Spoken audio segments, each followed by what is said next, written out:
Hey everybody, welcome to the Hey Bellingham podcast. It's a podcast about all things Bellingham. Each episode, we chat with local business owners, artists, musicians, and other community members to learn about their stories and what makes Bellingham so special. We also share tips on where to eat, drink, and play in a beautiful city. Whether you're on a long-time resident or visiting, Hey Bellingham is the perfect way to get to know your city. So sit back, relax, and enjoy listening. And today we're excited to welcome Tyson Simmons to today's episode of the Hey Bellingham podcast. Welcome, Tyson. Thanks for being here. Yeah, thanks for having me. So tell us a little bit about your experience with Bellingham. Are you a native or are you someone that's came in like I did and I'm kind of sneaking my way in to try to become a part of the community? I am not a native Bellingham resident, but my mom actually went to Western Washington University, so I do have some ties to Bellingham from previously. I just kind of ended up here randomly. Actually, my one of my best friends in high school was like, "I'm moving to Bellingham to go to Whatcom Community College, and I've got a 2 bedroom apartment. Do you want to live in the other bedroom?" I said, "Sure, why not?" So I moved over here, and it's got a lot of the things that I look for in a town. You know, access to nature, snowboarding close by, mountain biking. The ocean's right there. It's a pretty beautiful place. Also, I grew up in such a small town that I didn't think I could move directly into a major city, but Bellingham to me has the city feel that I didn't grow up with living up or in Eastern Washington in a smaller town. So Bellingham is like kind of a big city to me, without going into like a major metropolitan area like a Seattle. So I think it got the best of both worlds with the big city feel, but also maintaining kind of a smaller town atmosphere. Yeah, you get the amenities of a big city to a certain degree without the craziness of, well, traffic especially. That's for Yeah. sure. Yeah, I think a lot of people start moving up here from the bigger cities, like Seattle and the surrounding areas. Just that's kind of how we moved up to Bellingham. Was were living in Seattle for a while, and then the traffic gets crazy, and yeah, Bellingham's a um, good mix. You could still get to the city, and it's still small enough. Have you Restaurant. guys have you guys ever noticed that the corridor between, like, I think it's Iowa and getting down into Fairhaven on the freeway, that's like the scariest place to drive on the five. I don't know if you guys have experienced that or not. Yeah, there's Yeah, all the definitely. on ramps right there are so short that people are Yeah, getting on the freeway at like 40 miles an hour. right. Yeah. It slows down there a little bit.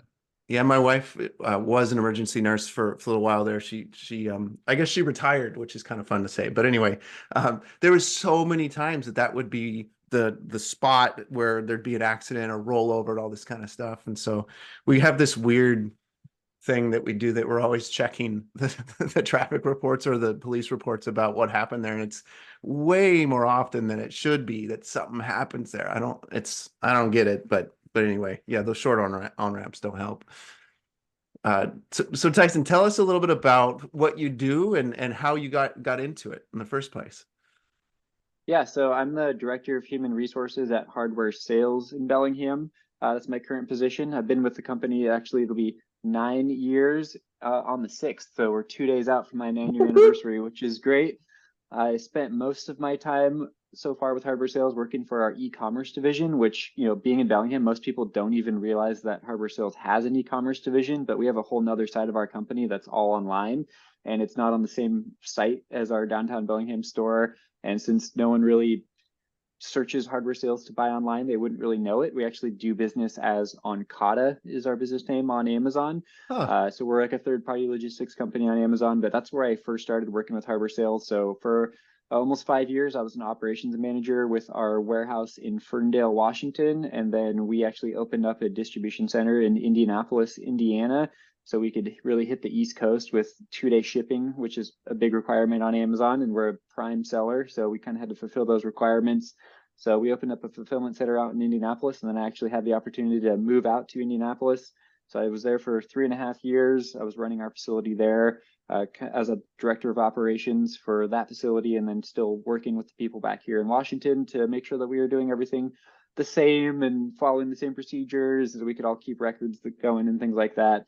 And then that job, even though it was operations by title, it included a huge amount of personnel management. So we didn't really have an HR person necessarily at the internet division. So as the operations manager, I kind of became that like liaison between the corporate headquarters and the different locations that I worked at. So I was doing all the hiring, terminations if necessary, recruiting, and then when people started on their first day, I would do all the onboarding. I'd fill out all their paperwork for them, all the government forms, the I-9s, the W-4s.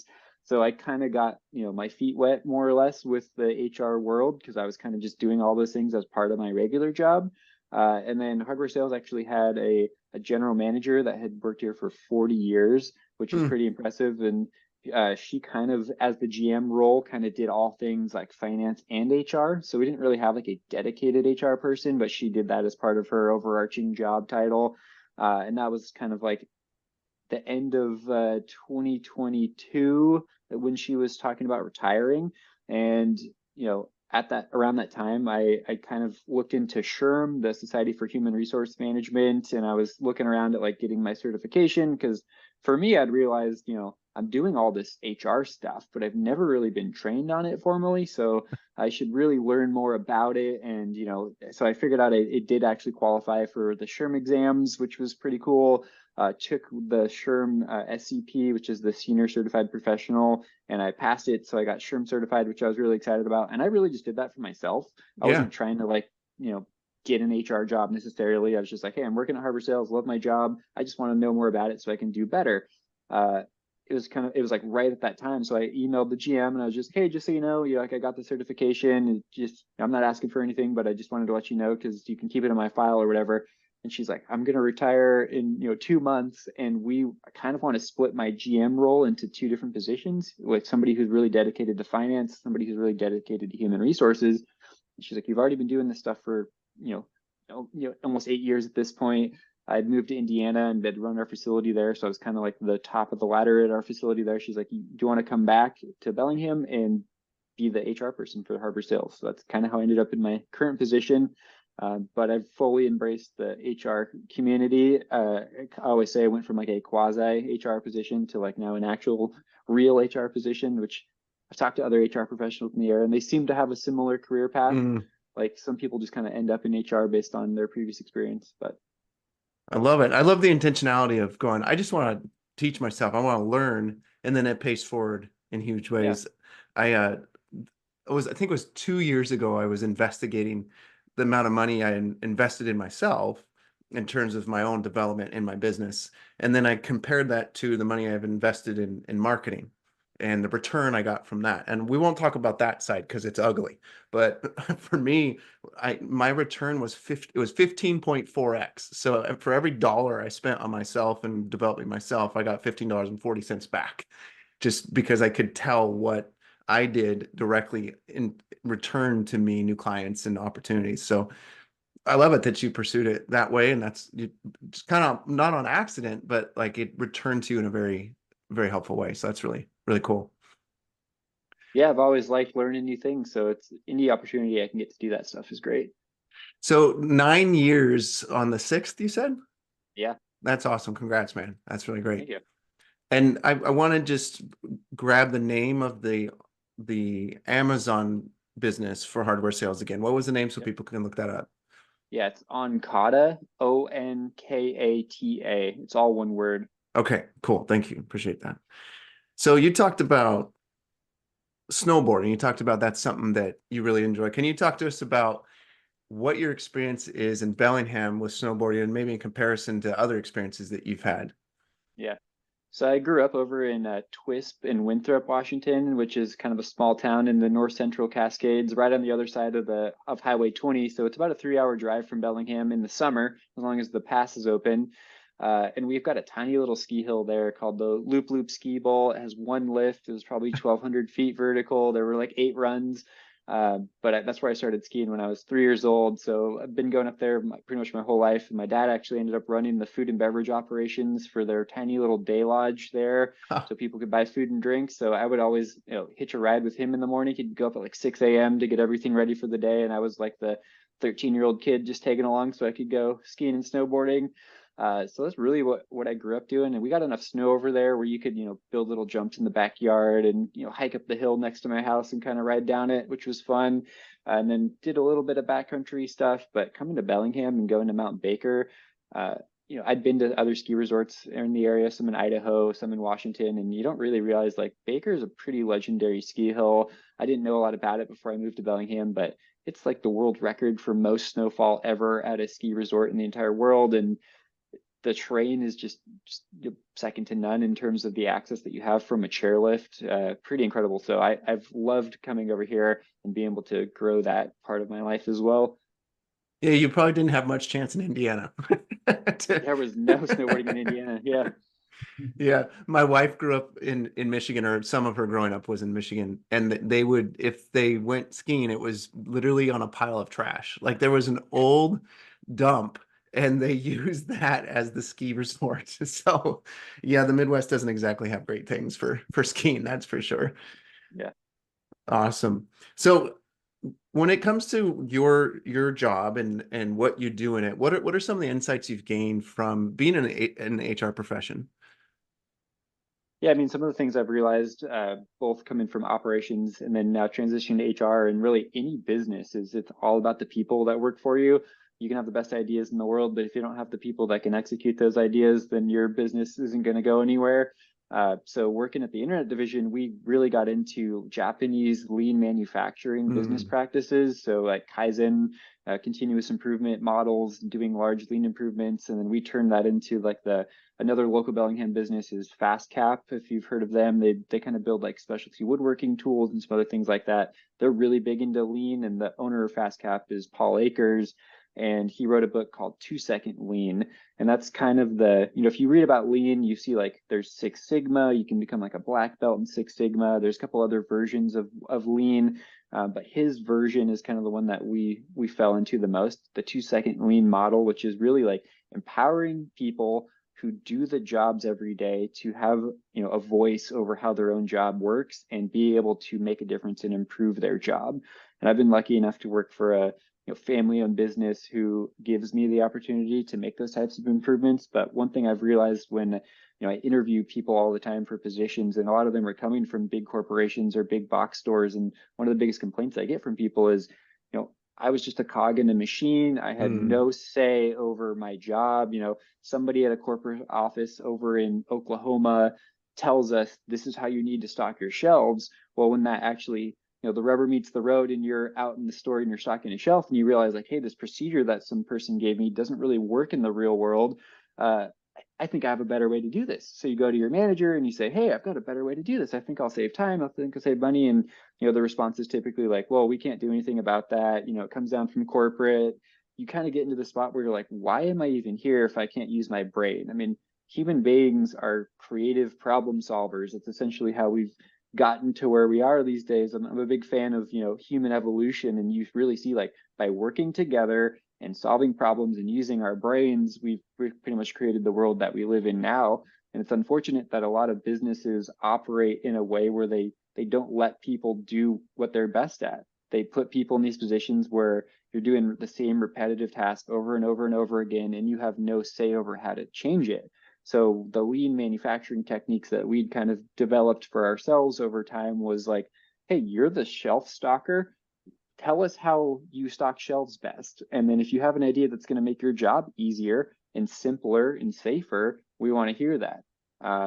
And a big misconception I think people get with lean is that it's about speed and efficiency, but the real bread and butter of lean is quality, safety, it's quality, and it's simplicity. So like, let's make your job simple enough that you can do it without banging your head against a wall all day. Let's make the outcome of your job quality so that the customers are getting what they need and you enjoy being at work. And then let's take advantage of you being a human being and ask you what you think you should do to make your own job better, and then actually giving people the ability to make those changes without just shooting them down every single time is also a big component of it. But that's really what I've learned, like coming up through the ranks of like operations and HR, is you got to value people. And, when I was doing operations, it was like you're trying to get people to accomplish a task.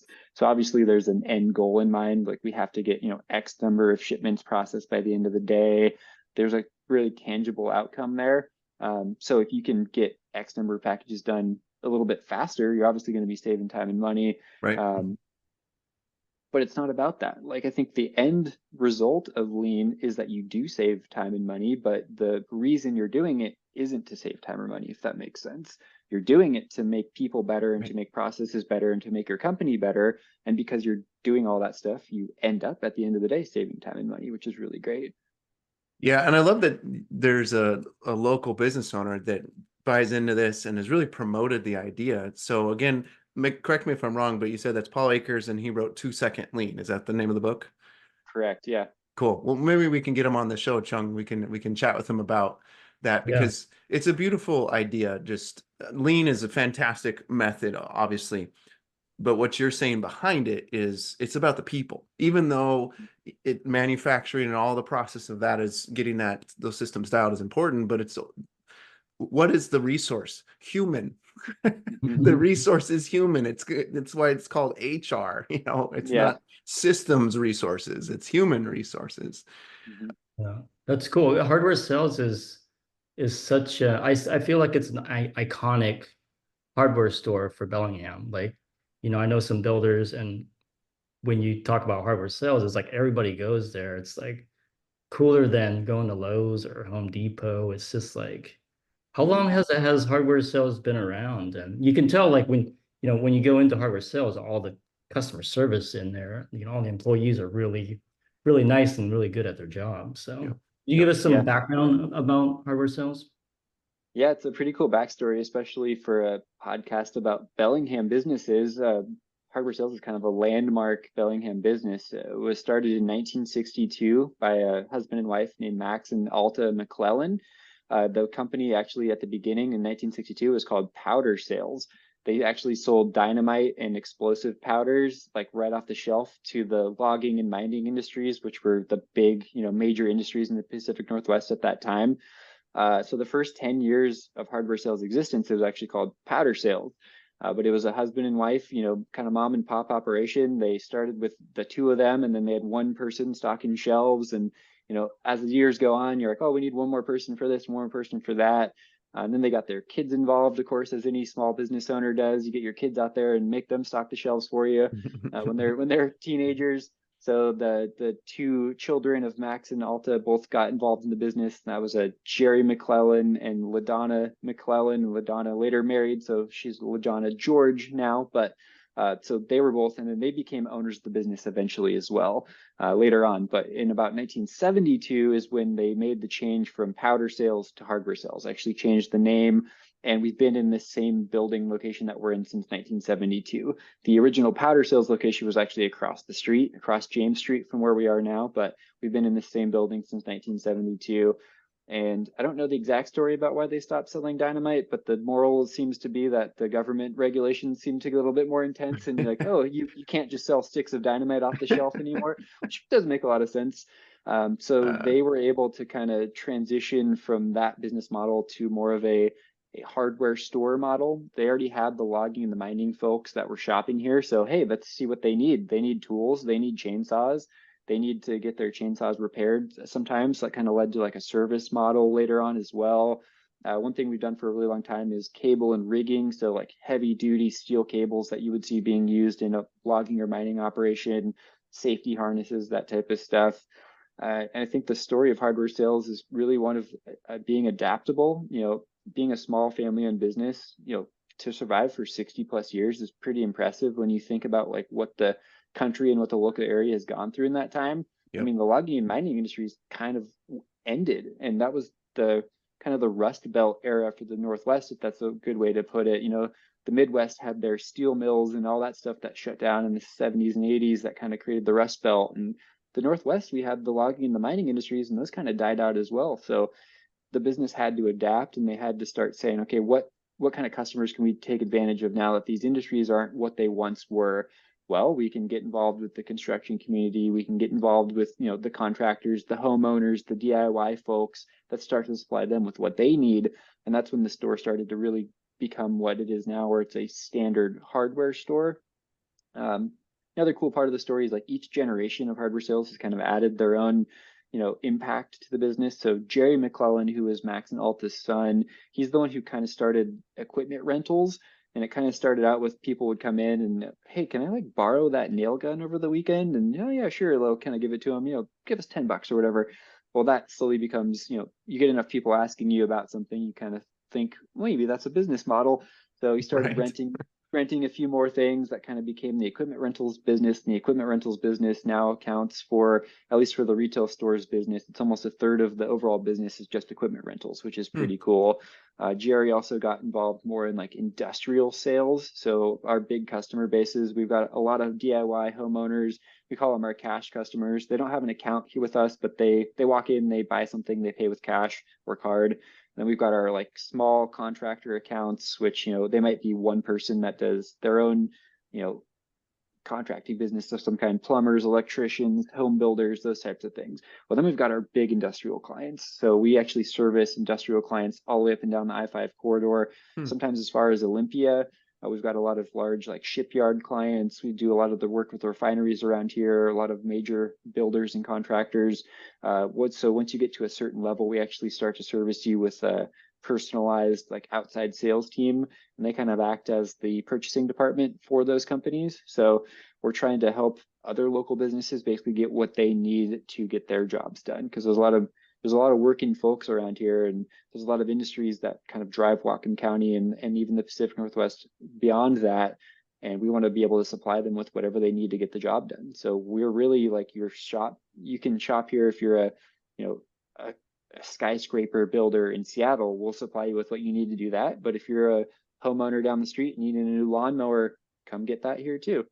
Hmm. Yep, that's me. I'm the consumer, like just homeowner. I've definitely rented some stuff from there. It's such a smart business model because like who needs like a backhoe for, to buy one or some large equipment, or you get anything there. It's very, you can't do that with other hardware stores. You can't just walk in and can I rent like a tool, Yeah. Yeah, it's Yeah, so we'll cool. rent everything. We have like rose bush pruners, like little hand pruners.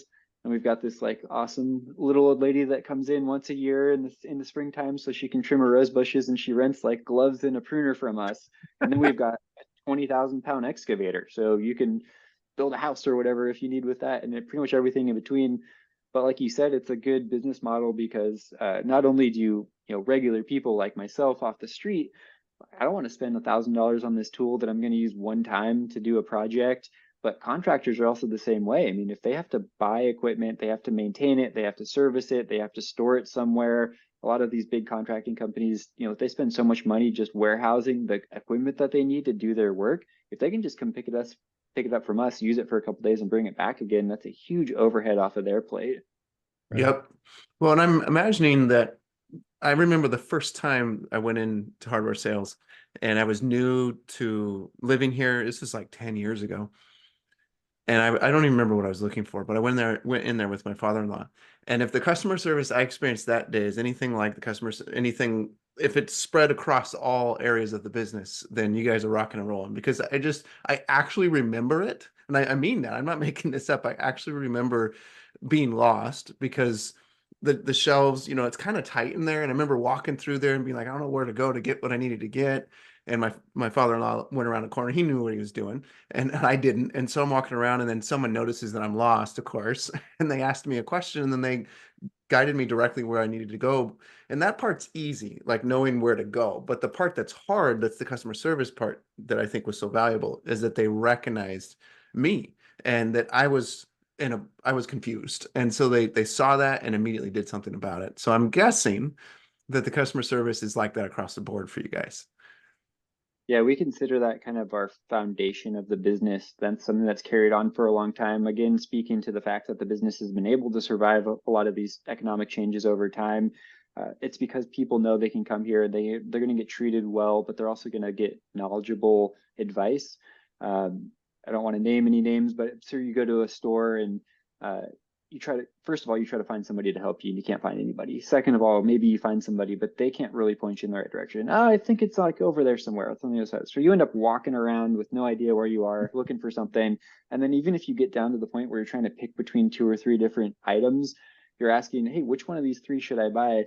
They might not be able to give you very good advice. So we really look for people that not only have good customer service kind of on a foundational level, but they also have the knowledge to be able to answer those questions. So, which one of these 3 saw blades do you want? Well, what are you going to do with it? They can actually ask you those questions, and then hopefully you leave here feeling like you were treated well, but also knowing like, hey, I have exactly what I need to do this job. I'm not just guessing here, I'm just going to buy this one because I think it'll work. It's like, no, this one is going to work for you. We like to give people options, mid-range, high range.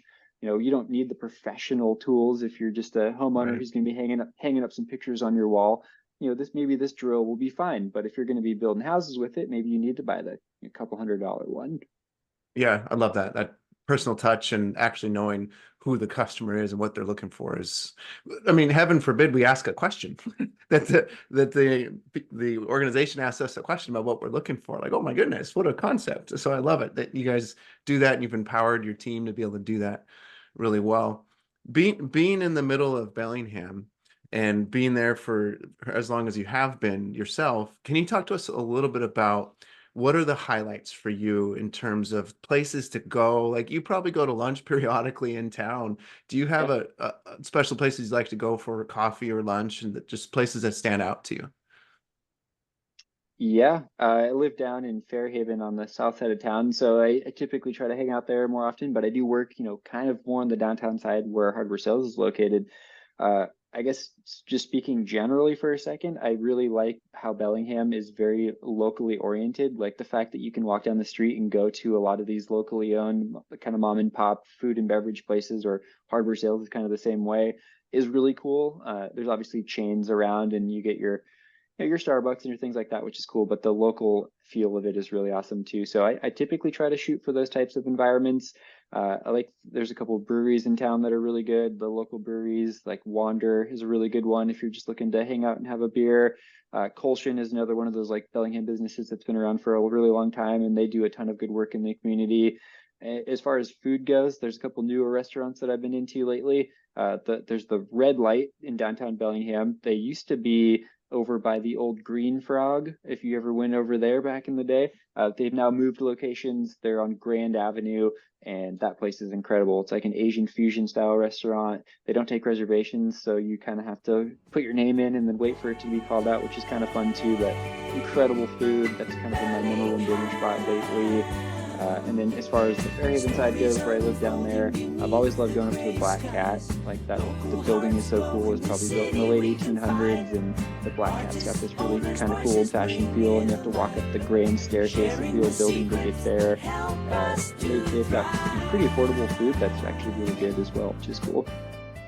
Yeah, I love it. I've enjoyed the Black Cat myself with my wife. Good times for sure. So if you were going to advise somebody that's going to come and visit and they're going to be here for a day, it's the middle of the winter like it is now, what would you suggest that they do? If they're going to come and visit and they're going to have a good experience, what would be the journey you would want them to go on? Yeah, in the middle of winter, I mean, as long as it's not like completely pouring rain, I still suggest getting outside because there's so many cool places to get to within like Bellingham city limits.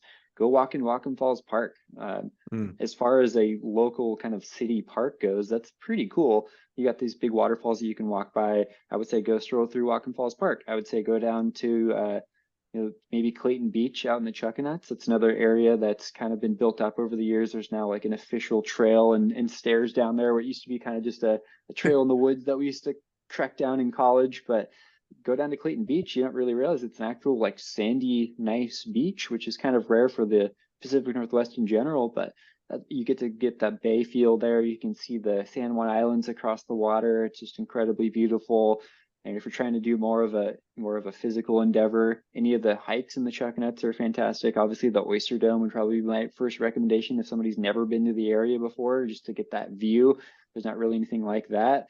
But depends what they're really into, because you got the mountain biking trails. Galbraith is, I'm going to argue one of the best locally accessible trail systems in the United States, considering you can ride there from downtown. Like that's pretty Hmm. incredible.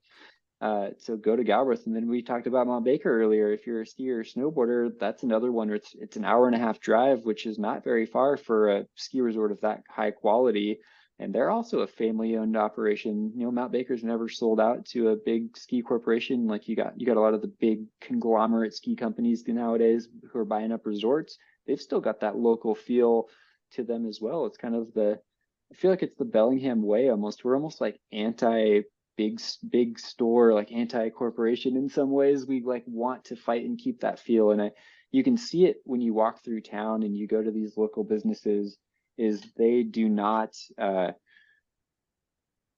they just want to be that type of company. They don't want to sell out. They want to be a local business. And I think the community tends to reciprocate that. They feed back into that and they support each other. And then the other cool thing about Bellingham is all the businesses tend to help each other out. It's not like this big competition to see who's going to win. It's like, hey, we're all going to survive here. If I send customers to you and you send customers to me and we do collaborations and we market together, it's about all of us getting better together. So walk through downtown, go to Fairhaven, and whatever else you need to do there. Love it. So if you could, can you share with us a little bit more about how people can, connect with Hardware Sales? And do you have anything that you'd like to offer to the listeners as a thank you for listening to the show? Honestly, the best way to connect with Hardware Sales is to come here, because there's so much here that it's really hard to put on paper, but you need to walk around the store a little bit, get lost, like you said, go down one of these Right. aisles that you don't know where it's going to lead to, and you're going to find that we've got anything that you're going to need. So that's the first thing. We do have a website. It's not very interactive in terms of, like, you can't really order stuff on the website, but hardwaresales.net, if you just want to check it out on a basic level, do that. But come here and walk around a little bit. I think you'll experience some of that customer service that we were talking about earlier. It's certainly something that we carry with us to this day. We want to be the friendliest store in the county. That's something Jerry McClellan said at one point. And we try to live up to that every single day. So I'd say come walk around a little bit. And we'd love to give any listener who's interested or who wins your raffle or whatever you want to do, a $50 gift card to make that first trip for them super beneficial. Come pick out something that they want. That's awesome. We really appreciate that. Well, Tyson, thank you so much for being on the Hey Bellingham podcast. We've learned a ton about Hardware Sales and about you, so we really appreciate you and what you're doing in the community. Yeah, thank you. Local hearts glow in the city we can find. Artists, owners, voices bring it alive. Sharing the secrets